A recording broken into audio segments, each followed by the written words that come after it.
It's not a bird, it's not a plane, it's Superhero Slate. It's a modern podcast where we talk about everything that's great, like movies, TV, superheroes. It's Superhero Slate. Oh, yeah. Hello, everyone, and welcome to the Superhero Slate, the show where we run down the latest superhero entertainment news. We love TV, movies, and superheroes, so let's talk it all out. My name is Chris Dillard. And my name is Mike Royer. And I was so excited, I almost just said this line, welcome to the Superhero Slate review of Spider-Man No Way Home, because I'm so excited to talk about Spider-Man with you, Mike. We are here for our review of Spider-Man. We've been waiting for this since they announced it, 2019, was it, I think? What a wild journey. I was just thinking about it, of this movie in particular. I feel like the rumor mill around this movie has just been absolutely insane.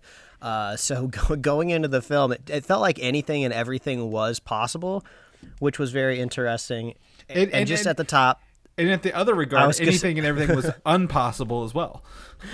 Yes, and just let you know at the top here, no spoilers. We'll let you know when we get into the spoilers. But I can't imagine talking about this movie without a lot of the details in it. So I think our non-spoiler review is going to be very short here at the top of the show. But I am fresh out of the movie. I don't even know if we can categorically call this a review on my end. This is going to be more like a debrief. Like I just got back from war. This is like almost as close to a live reaction you can get to someone coming out of a movie theater with you right now. Yeah, like the drive home, it was just me unmuting all of these keywords in my phone, and it was just like I had to tap so many different things. So like I'm in it.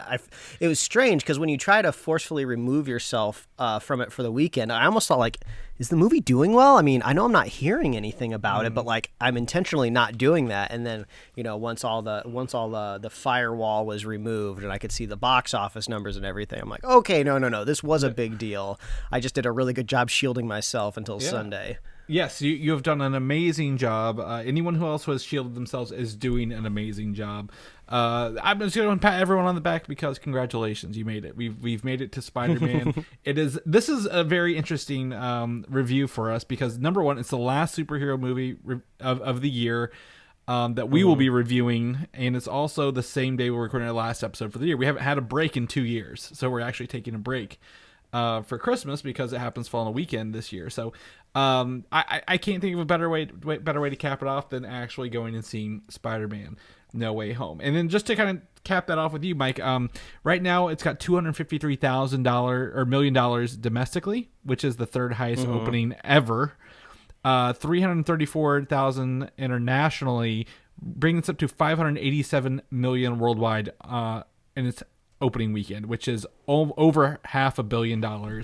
And if I could ever use a phrase that I hate using the most, this movie has legs. I think people will go back multiple times. I think word of mouth is going to drown out literally every other movie for the next couple weeks. So yeah, and it's gonna have a tailwind to it too because it's a holiday weekend movie. I know a lot of people's family traditions around the holidays involve going to the movies, so I think this is going to be bringing in the bucks, which is pretty. I was telling Chris before we hopped on the microphone. I feel like I've gone dumb to box office numbers over the last 2 years. Like I literally asked him, "Is 250 million good?" I don't remember anymore. And I was poking through Twitter, and I've already seen some insane discourse that nobody should engage in, but they're just like, oh, look what Spider-Man did in one weekend that Shang-Chi and the Eternals couldn't do in like a whole month. And it's just like people just it's insane. It's a different beast. And also I think we're at a time where at least with the pandemic, you have vaccines available, you know, booster shots are there. Obviously the Omicron variant is probably not the best thing to be cramming movie theaters full of people, but it seems like the cat is like out of the bag. So I don't really know exactly what we're gonna do about this. I stayed safe. We masked up. We bought a buffer seat at the movie theater, and the funnily enough, in a packed movie theater, the couple, like I guess technically like 4 seats down from us, also I believe did booster seats. Well, I guess not booster seats, buffer seats of just like, if we're going at Sunday, you know, at like 10 in the morning, you can afford those like matinee prices. Just throwing out some extra blank seats out there, it makes things a little bit safer. I have heard from a good friend of mine who worked at the AMC for years. They actually here have a closed captions screening that like one theater dedicated to closed captions. Hardly anyone buys tickets to it. So if you're looking for an alternative and you don't mind captions on your screen, go to the closed caption screening, and you can probably have a very, very good buffer of no one around you, because no one wants to sit through those unless they're desperate. And you know, right now, based on these box office numbers, based on everyone I've talked to, people are going to this movie. Asses are in seats to see Spider-Man No Way Home throughout everything. Yes, believe it or not. But like, I mean, Chris, I feel like we shouldn't delay any. This is a beefy movie. This is like the biggest burger I've ever bitten into. So I feel like let's just get some spoiler-free thoughts out there, and then just dive into this beast. Okay, I'll go first, because I'm going to lay it out here on the table, Mike. My true thoughts and feelings. This is by far the best MCU movie I've ever seen. I don't know. I can't literally sit here and think. I saw mine on Thursday. I'm 4 days into this, and I still cannot think of a better movie I've seen that has earned this much. We'll talk about it. The story is very emotional. There's lots of beats. It's, we have a character that we've not really had very long, right? A single character, Spider-Man. We got him in his first solo movie was 2017, I believe. So he's kind of gone through the motions pretty quickly. But I feel this whole story is full of fan service. It is full of emotional beats. It's full of great acting moments. And I don't like to think of the ending of a movie, but like this movie sets up a lot of great MCU moments going forward. And honestly, I feel bad. I can't say much else. I literally cannot say much else about this. But I give this a rare moment. I give this a full 10 out of 10 review, Mike. This is sticking with me. I'm standing by that no matter what anybody else says, and I wholeheartedly believe this is one of the greatest comic book movies I've ever seen come to the screen. Ooh, not mincing words over there. No, wow. Not at all, sir. Live action reaction, go.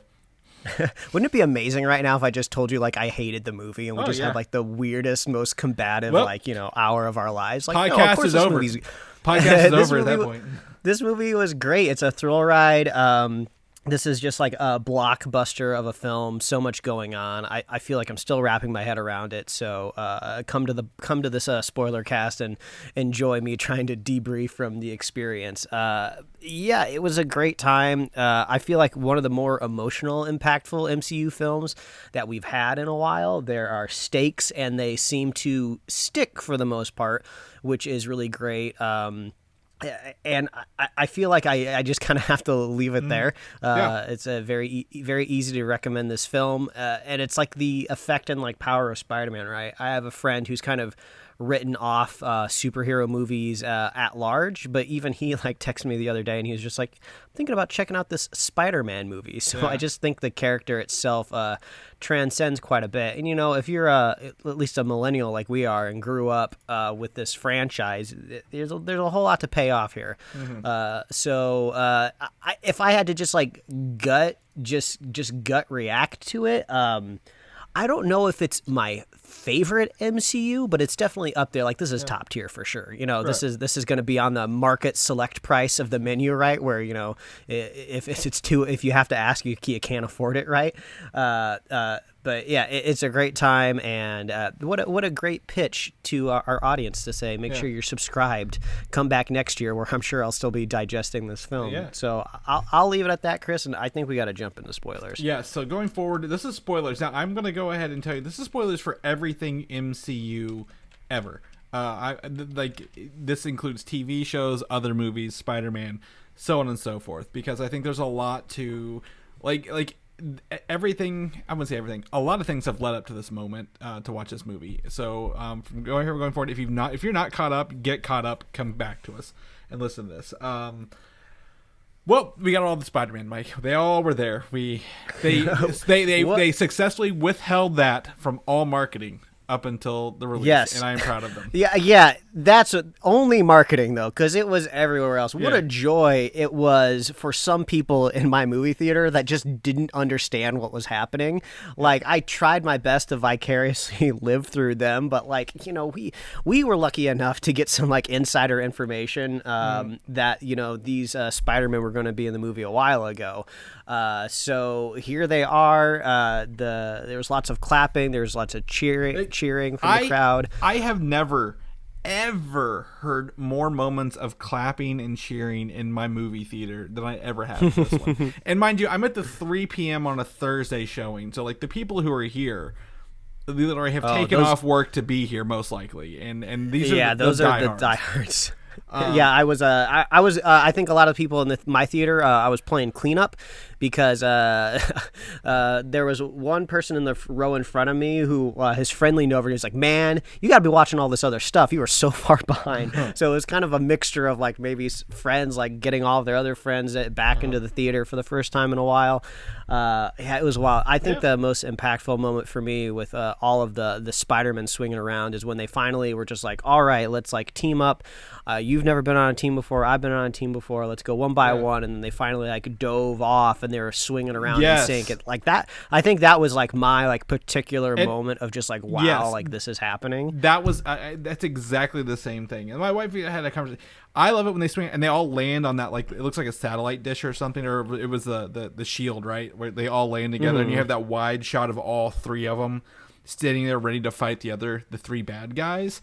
And then that's my favorite when they land. And then my wife was like, I really like it when they're swinging through the air to get the villains. I'm like, well, we kind of already saw that one, like in the trailer though, like minus the two Spider-Men who were cut out, but one of them was left in whenever he was kicking the lizard in the face. But yeah, I think, I mean, there's fan service like nobody's business in this movie, and I did the math, and it is less than 1 hour into this movie when we get all the Peters together in this movie, which I applaud. Again, I applaud them for holding on for that long.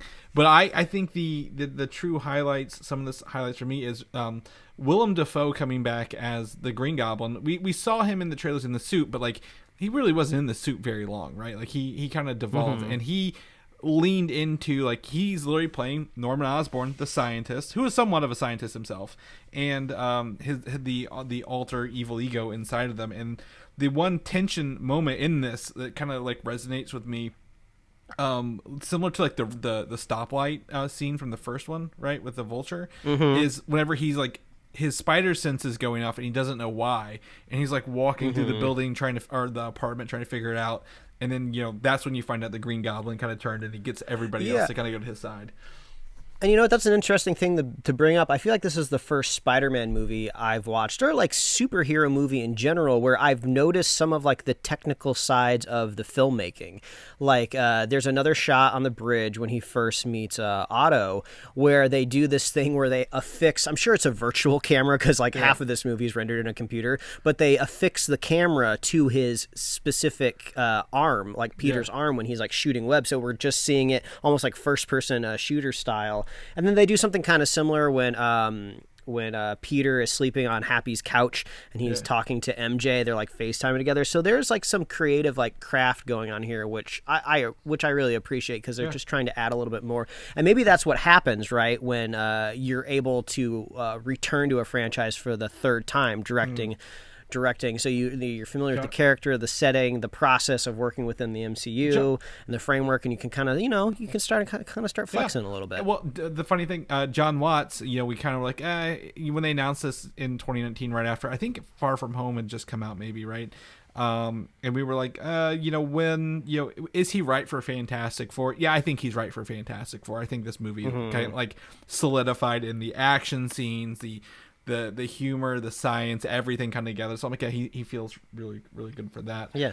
It's nice to be around, I think, familiar faces again. Even though, we both like Shang-Chi, we were both relatively positive on the Eternals. Those are all movies introducing like brand new characters to us again. We don't really have a lot of familiar touch points until you kind of get to like post-credit scenes, right? Yeah. So it was just kind of nice, like getting back into a world, and we really do pick up right where we left off from Far From Home.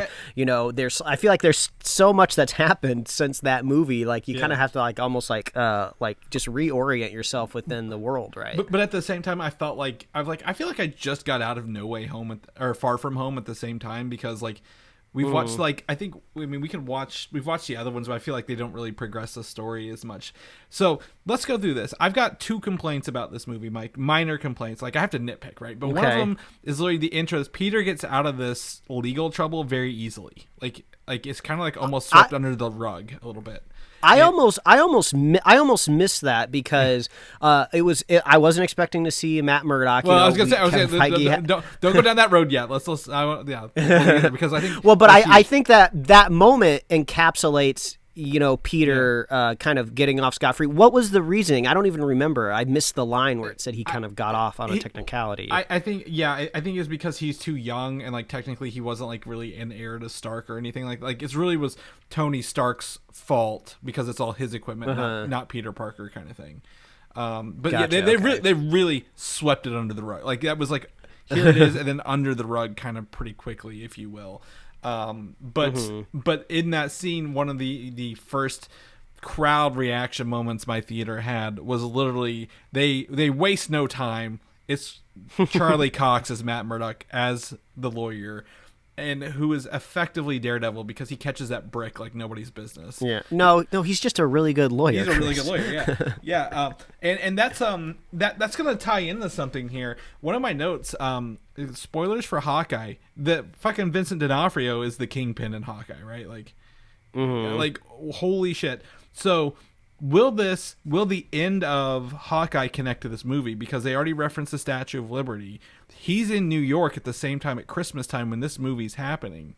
Will we get some reference to this going on at the same time? Is my question. Yeah, I guess that's right, because this film does end right around the holidays. I would say it seems like the meat of the film happens between Halloween, because she left the decorations up. So like November, probably like in November or something like that. Yep, I'm sure that there's some sort of I'm sure there's some sort of Easter egg within that feast scene that maybe there's like a turkey in the background or something like that, like some like Thanksgiving decorations. But I guess it's close. It's close regardless. Either way we come. Yeah, I'm trying to think, because in Hawkeye they mentioned the new and improved Statue of Liberty. Yep. But I guess they'd be like, oh yeah, I guess they finally put the shield back up after it fell down. Yeah, and I think probably not going after Hawkeye, we'll know if the Netflix series are canonical or not. So, because Hawkeye season 3 ended with Kingpin in jail, I believe, or not Hawkeye, Daredevil season 3. I mean, just the vibe I'm getting from the inclusion of the Daredevil characters, they seem to be multiversal, not necessarily variant, not multiversal, right? And to me at least. Yeah, exactly. And that was one of the questions we had in this: will they be variants or will they be multiversal? Well, in this one, literally multiversal, because Otto Octavius and Norman Osborn don't exist in the MCU, and they say that like, oh, I've come to find out I never existed in this. Oscorp doesn't exist in this. So and we do have some precedent, because we do see like J. Jonah Jameson now. We see him fully fleshed out in a movie. He seems to be a variant because he seems to have no association with the Bugle, right? Yeah. And if I remember, he's just hawking supplements Alex Jones style, which was a great addition. So funny. Oh yeah. There's that. I mean. And so the first act of this movie, I think it's him getting in trouble, then going to Doctor Strange. I love some people may be pissed off. A lot of the trailer scenes did not make it into this movie, especially with Wong saying "Don't try that spell." They literally changed it. It's literally like just leave me out of it kind of thing, which also answered the question. Wong is now the Sorcerer Supreme on a technicality. On the technicality, I totally forgot that Doctor Strange was dusted. I guess he just seemed like he was always in such control and knowledge of what was happening during Infinity War and Endgame, right? It's just like he'll be fine. He knows what's happening. He's not too worried. Yeah, very very confident. And So that's a really interesting kickoff, and then we also see the different rings where Peter Parker literally changing the spell every time Doctor Strange was trying to cast it, which caused the whole thing to kind of fall to shit, if you will. Yeah, and then the other thing I love about this right after that, Mike, and I don't know if there's anything else you want to cover there, is it literally just goes into Octavius coming after Spider-Man. Like, they didn't waste time showing everyone appear in the universe. They were like, they're just here, deal with it. Like, let's just go on, because we don't need to explain how they got here multiversally. Like, I feel like the script was very efficient, right? Because you need a reason for all of these kind of multiversal invaders to like find Peter, and if he's like the most famous person on the planet, right? There's helicopters and eyeballs everywhere, so it's not too hard to believe that all of these villains can like find a Spider-Man pretty quickly. But but if you think about it, maybe a little bit too much, the villains seem to find Peter really easily, but the Spider-Men that are already there can't find him, and even though they have the tingle. But I guess you just kind of got to look past that little moment because you're having a fun time, right? Yeah, exactly. Yeah, like, I think if they would have like lingered too long, it probably would have become like boring, I guess, if you will. Like, they kind of just go into, because literally it goes into Octavius. I'm gonna chalk up a point for Chris here, because the nanobots took over Octavius's arms and Peter locked him down. You called it. I called that, so let's chalk that up for me. And then, it goes into, I guess Osborn was there for a second, but then it goes into literally Spider-Man fighting Doctor Strange, because the Lizard has been captured very quickly. Thankfully, we didn't have to worry about that. But like, he's like, okay, was it at that point that he's gonna kill him? Was that what, like, no, I'm wrong. He didn't fight Doctor Strange. He went to get Electro, and Sandman was next, right? Yeah, I mean, there's a bit like, because you were saying if you're trying to pick out some faults in the movie, I think the biggest one to me, which was a little rough, was when Aunt May was saying, "Oh, you can help these people before you send them back." And okay, I get it. All things considered, Aunt May hasn't seen Loki and some of these other MCU properties, right? But it just, like, I feel like when you're like taking in like this story, it's just like things have gotten out of the scope of Friendly Neighborhood Spider-Man like so quickly, right? Like, the multiverse has ripped and shred. It just makes a whole lot of sense that when you make that problem, you want to put all the pieces back where they belong. Yeah. So I feel like maybe there should have been some more character development for Aunt May, maybe in previous movies.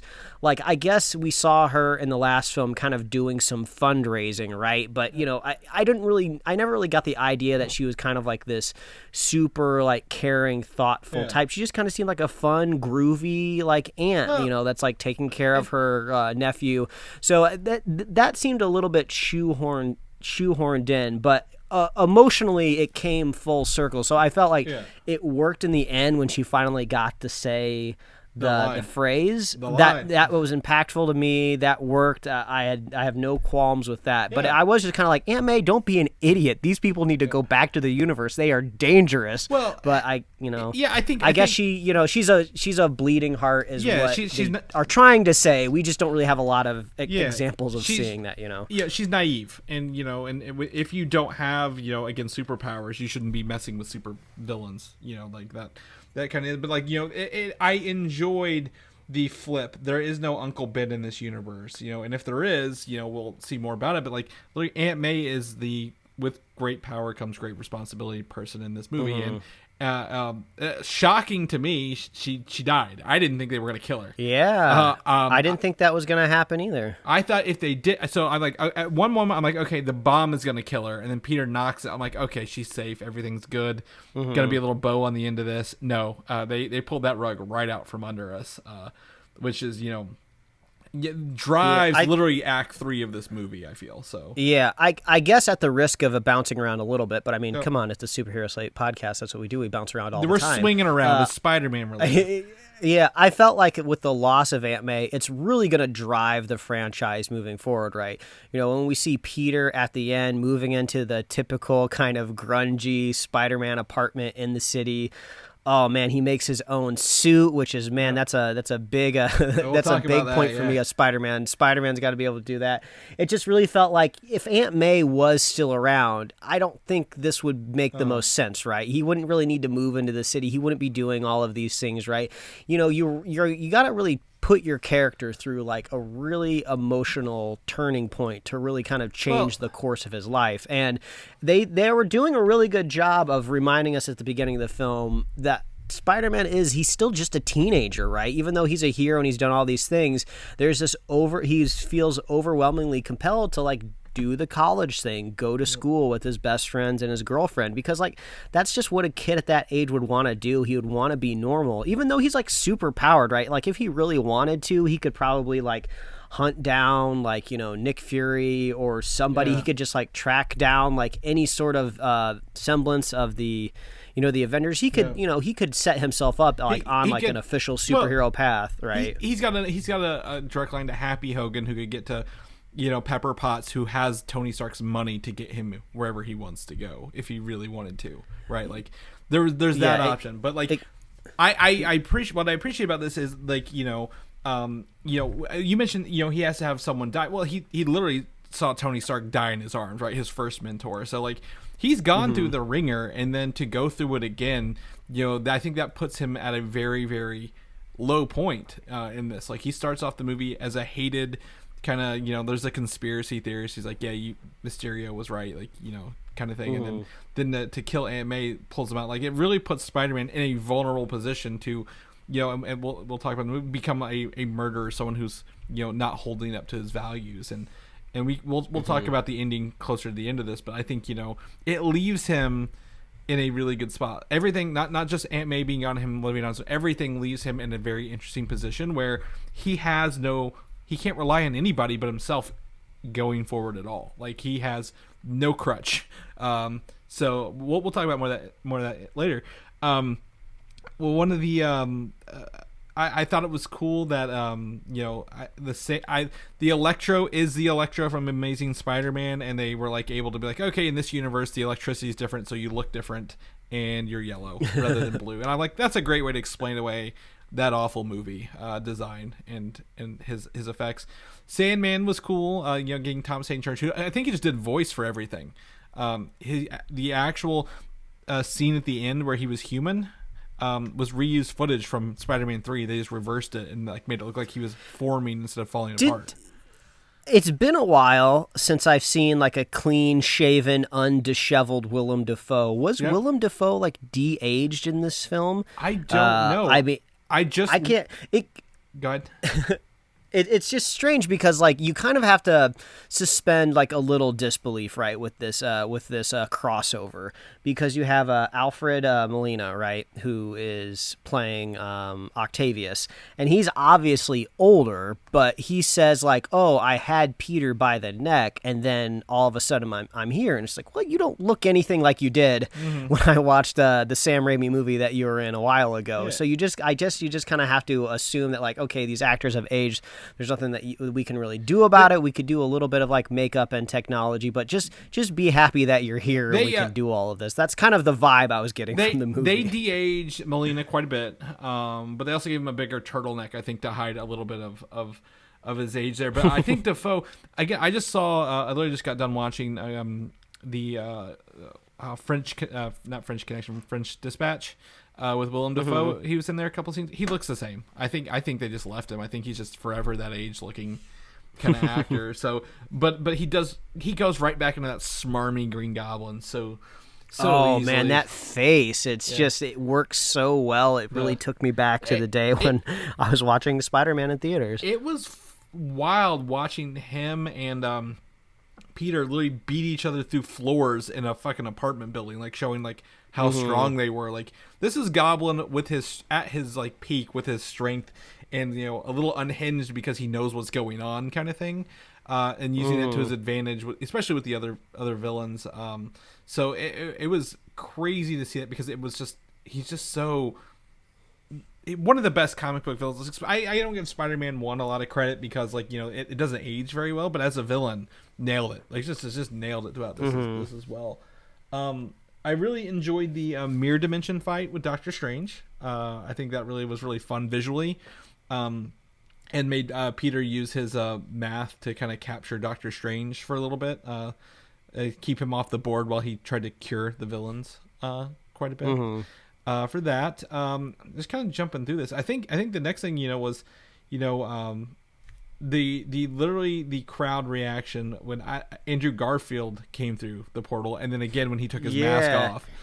So I would say I was surprised because I wasn't expecting to happen at such kind of a slower pace part of the movie, right? We just have Ned and MJ just like hanging out in his I think this is his grandma's place. And then he's just like he's using a sling ring and popping open a portal, and then we see a Spider-Man out in the alley. I was like, oh wow, they're doing it here. I kind of thought it might be kind of like camera wipes, a punch comes through, and it's one of the Spider-Men. So I think overall this is just a great opportunity to talk about just the comedic moments that I think from putting three Spider-Men together from their own movie franchises. It was just chef's kiss perfect. I think my wife's favorite moment, also one of my favorite moments in the movie, is just when they're at the Statue of Liberty and they're just chatting, right? Yeah. They're just mixing it up a little bit. And I was like, oh man, I want all of these Spider-Men just like on like a 4-hour podcast. I could just listen to them talk about just like war stories of what they've gone through. Like, it was just great. The moment when they talked about Tobey Maguire's webbing, it was just like, are we I was not waiting talk about for that, this kind of I was waiting for this moment for all of my life for anybody to talk about it. And it was just, and they didn't just stop there. It wasn't just a one-off joke.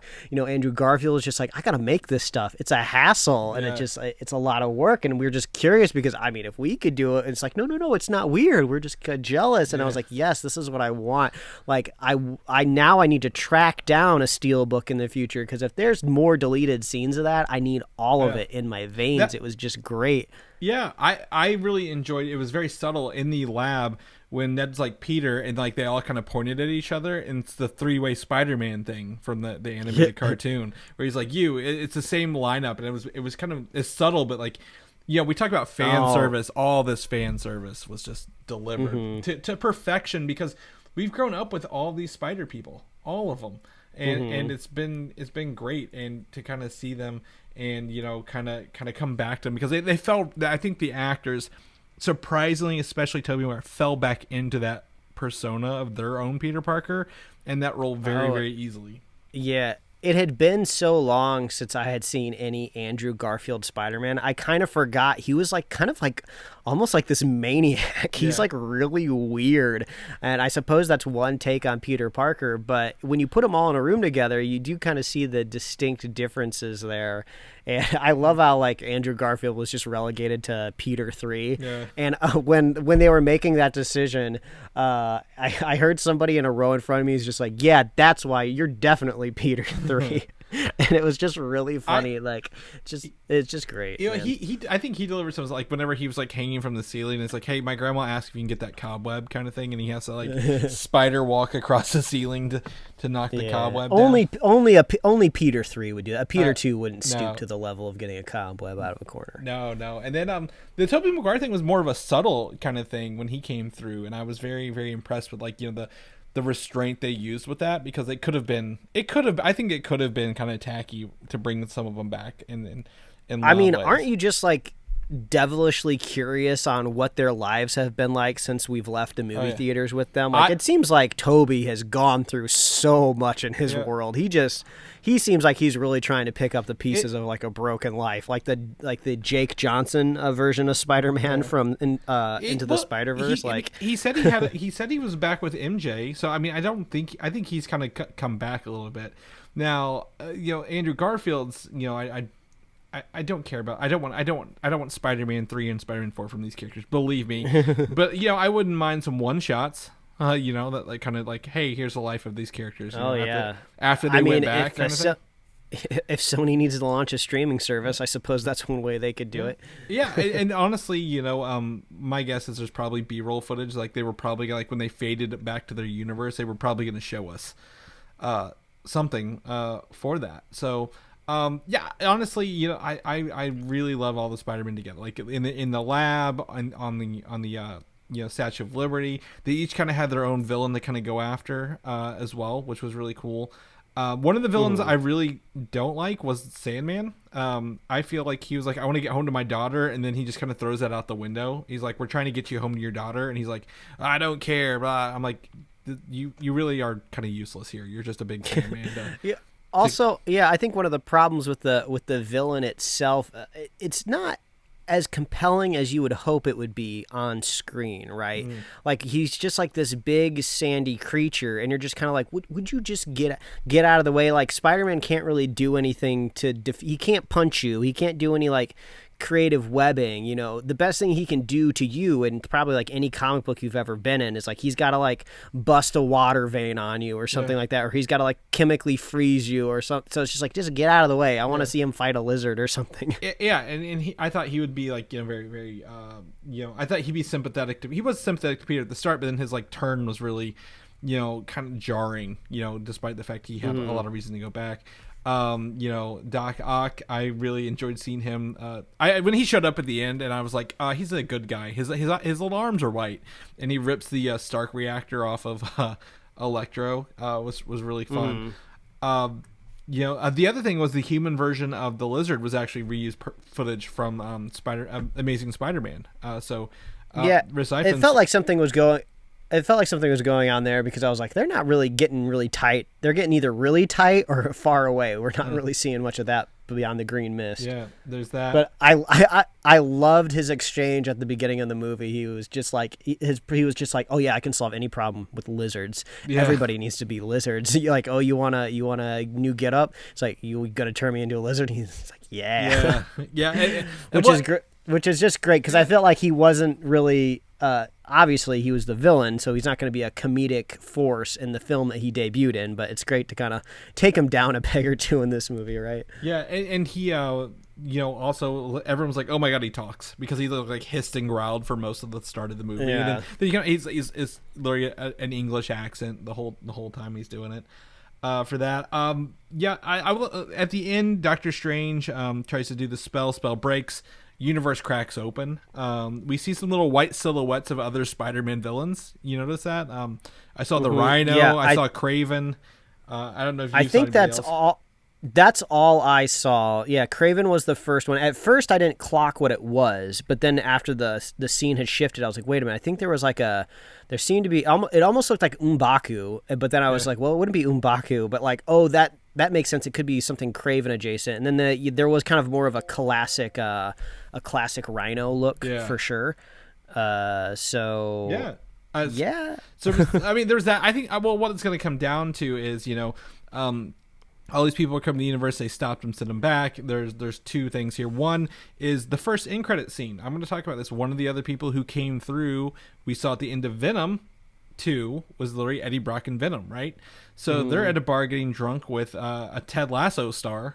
One of the Danny Rojas. Yes, and then he's like, all right, we're going to go talk to these dudes in New York, and then he ends up poofing back to his universe. So it was a very, very short-lived turn. I have to say, there's a couple disappointed people in my theater. I was happy. I was like, get your trash movie out of my franchise. That's what I was feeling like. And he left a little fun behind. He left the opportunity for a symbiote / MCU Venom to appear and live in tandem. So I think, for us, that's the best we could hope for, right? I love Tom Hardy. Tom Hardy's great, but if they're gonna do like maybe a Flash Thompson Venom, or like another type of Venom in the MCU, this is the way to do it. Just get that character back to his universe where he can do whatever movies he wants to do, and we can get a Black Suit Spider in the MCU proper, kind of thing. So that was really fun.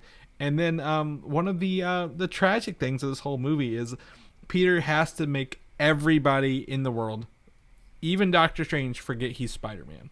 and forget who even forget who Peter Parker even is, actually, at the core of it. Yeah, and I think that's the biggest surprise through this whole movie. You know, we've had so many rumors, so many theories. I feel like this was the thing that really surprised me, because we set up that I thought the whole movie was going to be everybody forgot who Peter Parker was, and he was going to have to like slowly remind people or something like that.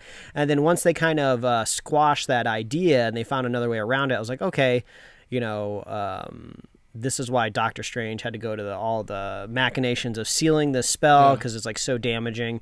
And then when they actually got around to having to do it, I was like, wow, this is going to be pretty affecting to the MCU at large. Yes, and so it does a couple things here. One, literally even Happy Hogan doesn't even know who Peter Parker is. Like they went so far to show Ned, MJ, and Happy do not remember who Peter Parker is, or even that he's Spider-Man.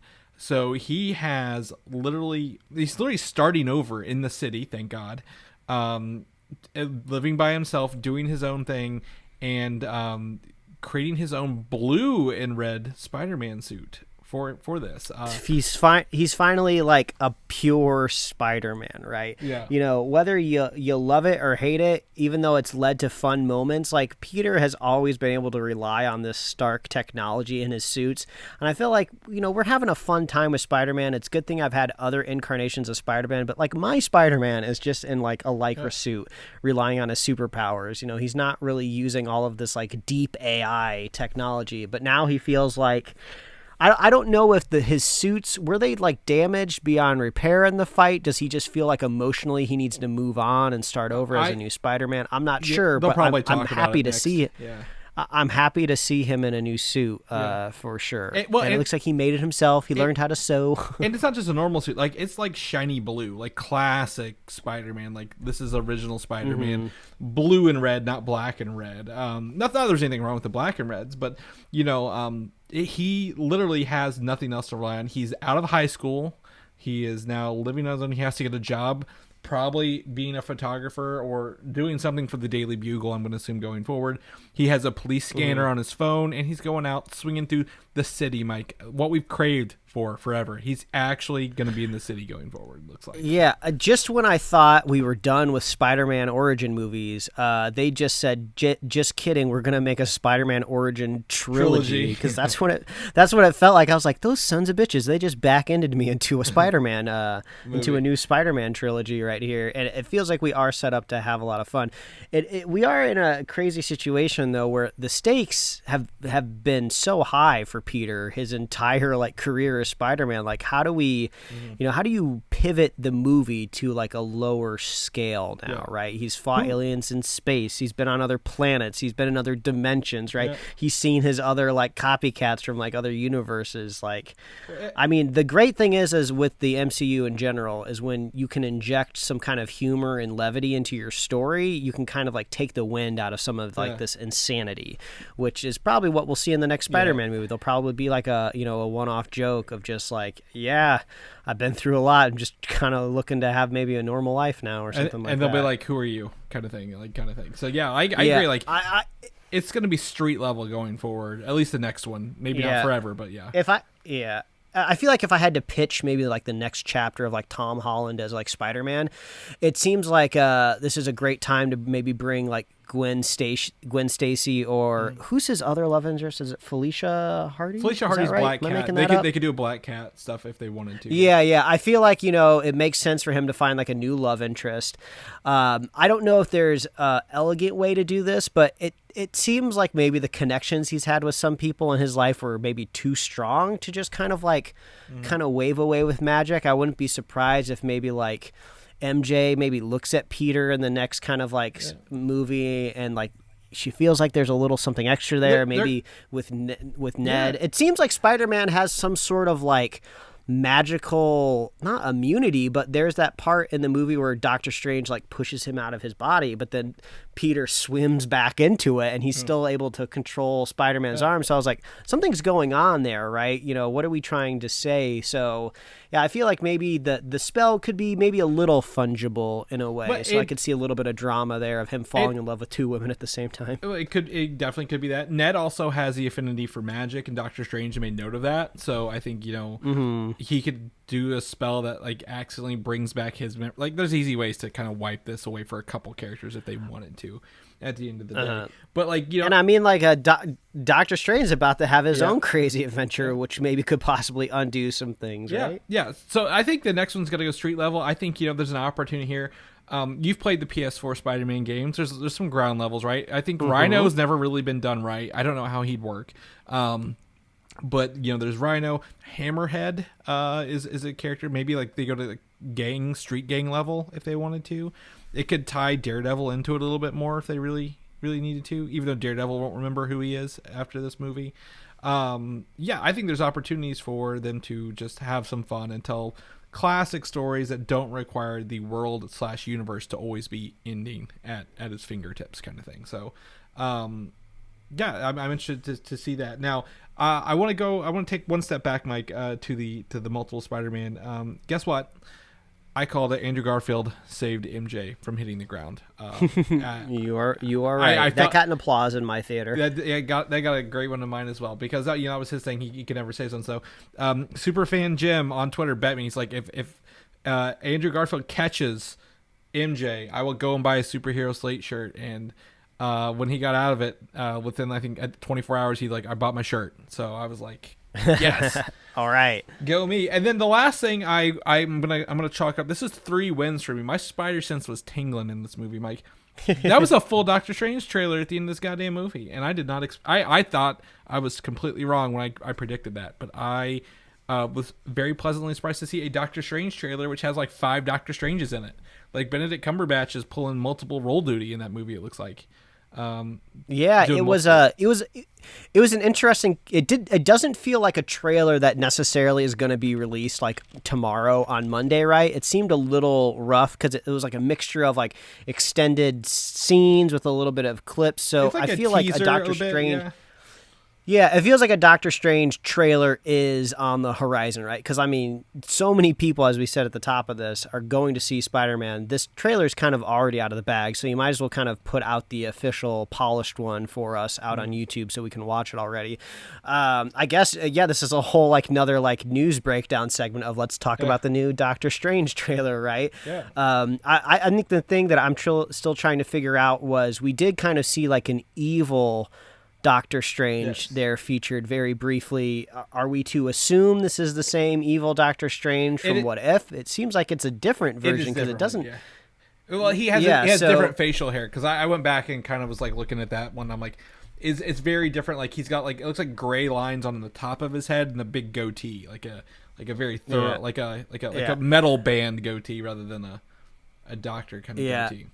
It's really interesting to see Mordo return. It's been so long since we've seen Mordo. He's got a totally different hairstyle now, but his last words still ring very true for Doctor Strange, right? When he did all of his bargaining with Dormammu, Mordo said, hey, the bill is going to come due, and then Doctor Strange is still out there acting a fool, ringing up charges all across town. He's got lots of bills. He's got a tab. Right? He's got to pay.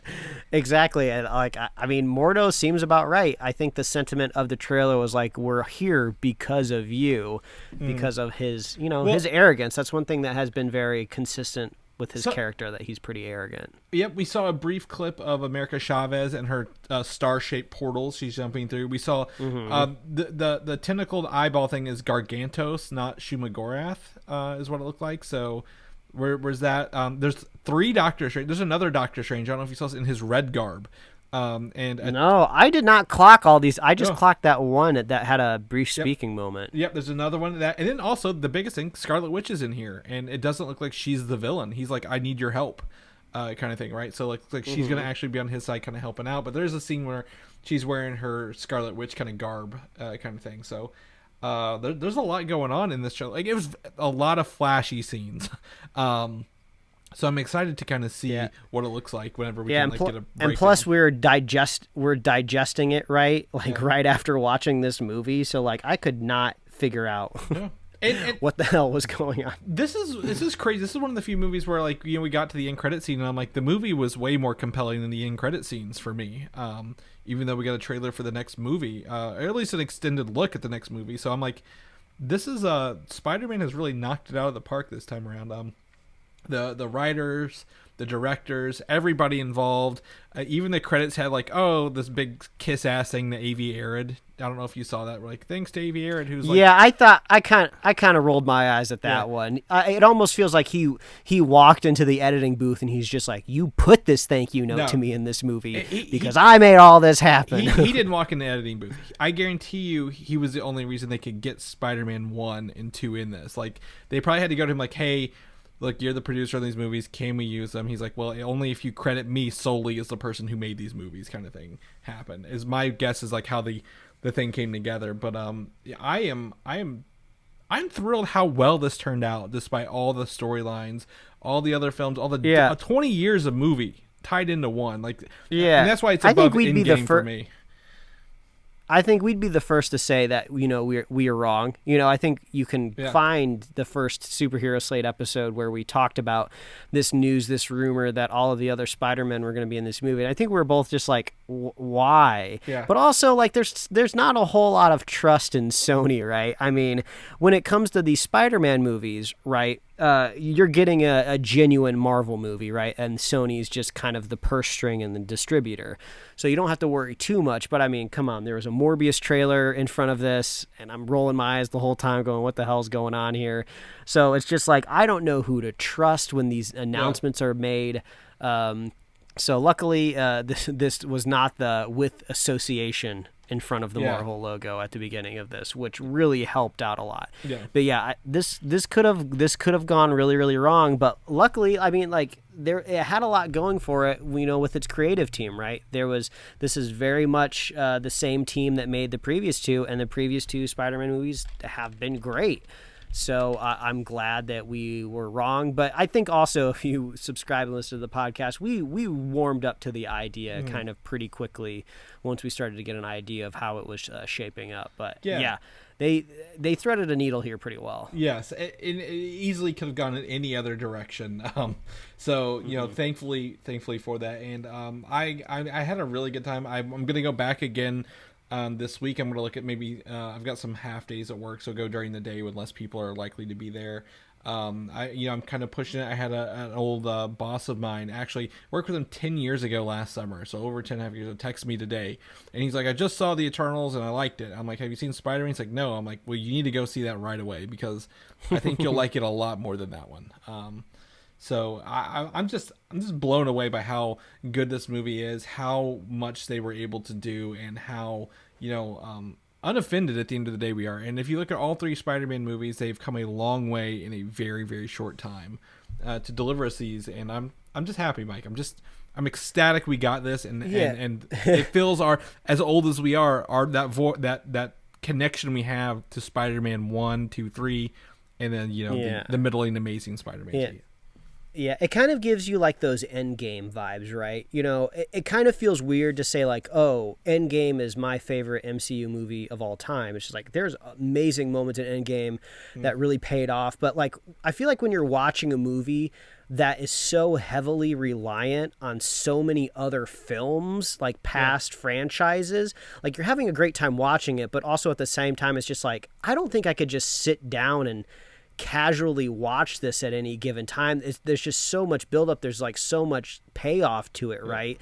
So it's like, it almost feels like, when you go out to dinner, like the dessert can be amazing, but I feel like the dessert, it's never really your favorite part of the meal, right? So I feel like after talking about it for an hour, it's still like a great movie. Had a great time. Easily recommend. Anyone's going to have a great time watching this. But I feel like I can still rest a little bit easier on the other previous two Spider-Man movies, but that's not to take anything away from this. I guess it's just weird. You kind of got to think about movies and franchises a little different nowadays, right? Yeah. It's not like we're kind of we haven't even really concluded anything, right? We've just kind of sent Peter off in a different direction. You know, the course of his life has fundamentally changed, and I'm looking forward to seeing where it goes, right?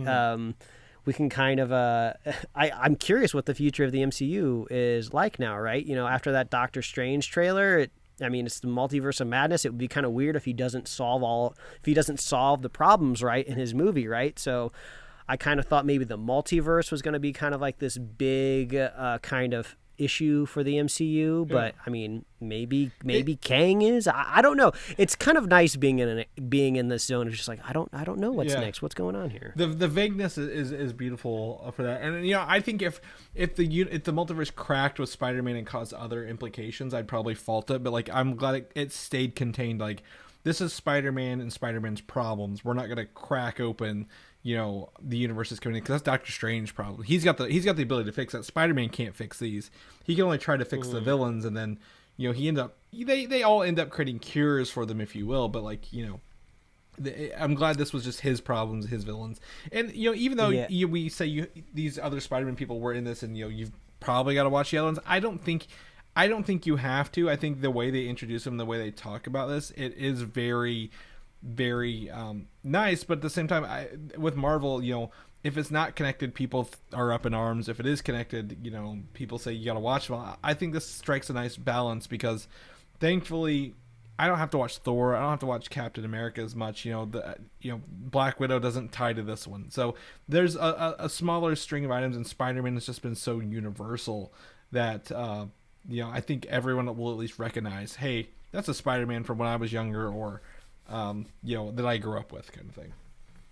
Yeah, I feel like one thing I'm still desperately waiting on is some sort of follow-up to the events of Loki, right? You know, I know Loki is located within the the Disney Plus streaming service. It seems to be a story that's taking place there, but the finale ended in such a big, world-breaking way. I've kind of been expecting to maybe see more of those consequences kind of fold over into these other movies. Now, I know a lot of the schedules have changed from COVID, and like, who knows, maybe the reason Doctor Strange's spell broke so badly is because that stuff has already happened, that, you know, that Loki has done in his movie. But I feel like I'm just waiting for something like official. I need like a character to look at me from the TV screen and go, this happened because of what you did. You killed Jonathan Majors. This is the reason this is happening. So it didn't have to happen in this movie, but now that it hasn't happened in this movie,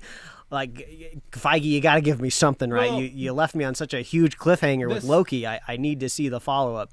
Again, it's all schedules. I think this one wouldn't have as much effect on anything. You know, we do get to see Wanda affect Doctor Strange, so that tells us we're already over a year behind, a year and 2 months behind on movies. So that, I think that's gonna really be this. They're probably gonna catch up pretty soon, because they're releasing movies all the goddamn time next year, it looks like. So, but like, you know, we are, if you look at the schedule release, we are a year and 2 months behind everything, because Wanda was supposed to end, and then Doctor Strange was supposed to come out like the next week. So hopefully they get that way.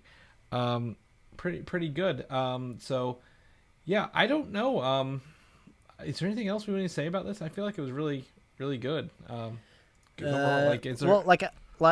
Like I said earlier, stay subscribed to the Superhero Slate podcast, because I can't imagine us going a week without talking about this movie for the near future. So yeah, it's gonna stay tuned.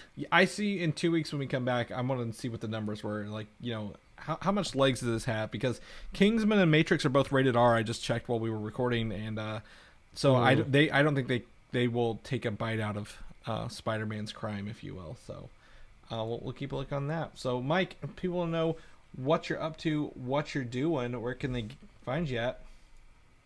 Well, they can find me at Mike Royer Design on Instagram, Twitter, and TikTok, and you can read my webcomics at pickledcomics.com. Chris, if people want to catch up with you, where can they find you? Find me on Twitter, VALDAN, or Instagram, Valdan87. People know more about the show, where they can find our regularly scheduled news episodes. Where they can get that at? head on over to superheroslate.com. That is the HQ for everything we do here at the podcast. You can find our awesome show notes over there when we're talking about the news every week. And you can find us at Apple Podcasts, YouTube, Spotify, wherever else you love to listen to find podcasts like ours. Please like us on Facebook, follow us on Twitter and Instagram, and you can get merch over at superheroslate.com/store. That's where Superfan Jim went when he lost that bet with Chris, and that's where you can get merch, t-shirts, and stuff like that for the show. We love hearing from you. We love it when you reach out. What did you think of this film? Did you call anything in your own head that you nailed right on the screen? How surprised were you? I want to know if you went to the movie theater with somebody that had like no idea what was going on, right? Like somebody that doesn't keep up with trailers or rumors or anything like that, and we're just like jaw like on the floor the whole movie, because I would love to see an alternate version of a universe where I don't know anything and walk into this movie. So I'd love to live vicariously through somebody else.